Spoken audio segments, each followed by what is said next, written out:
was the first black manager in the central office in Delaware.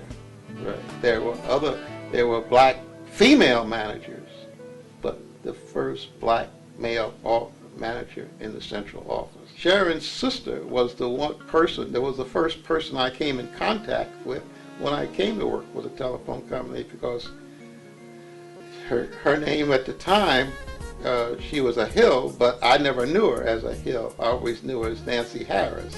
And that was her married name. Hill was her maiden name. And Nancy Harris was the first person I came in contact with, and she was one that actually hired me for the telephone company. Sharon Hill. Sharon, when I knew nothing about engineering, and I was a very poor draftsperson, but any work I turned in to her, she told me, don't worry about it, she says, because we are not going to let our black man fail.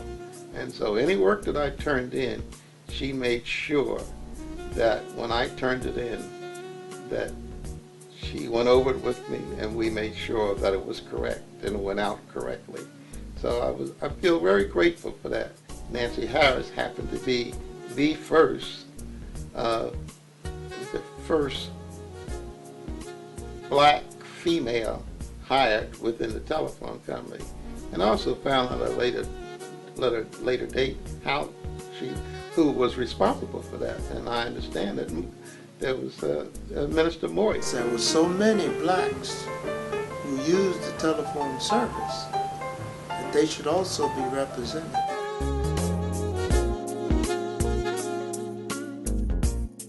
Wife had called, because at the time I was enrolled at Lincoln University.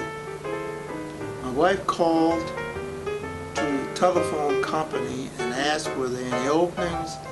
They said sure, because they did not detect my wife as being a black person. When she came over here and they saw that she was a black person, they said there were no jobs available, since there were so many blacks who used the telephone service that they should also be represented.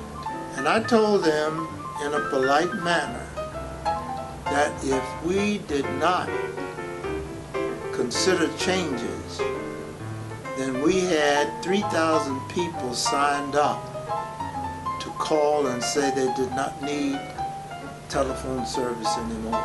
That was one project that the NAACP followed.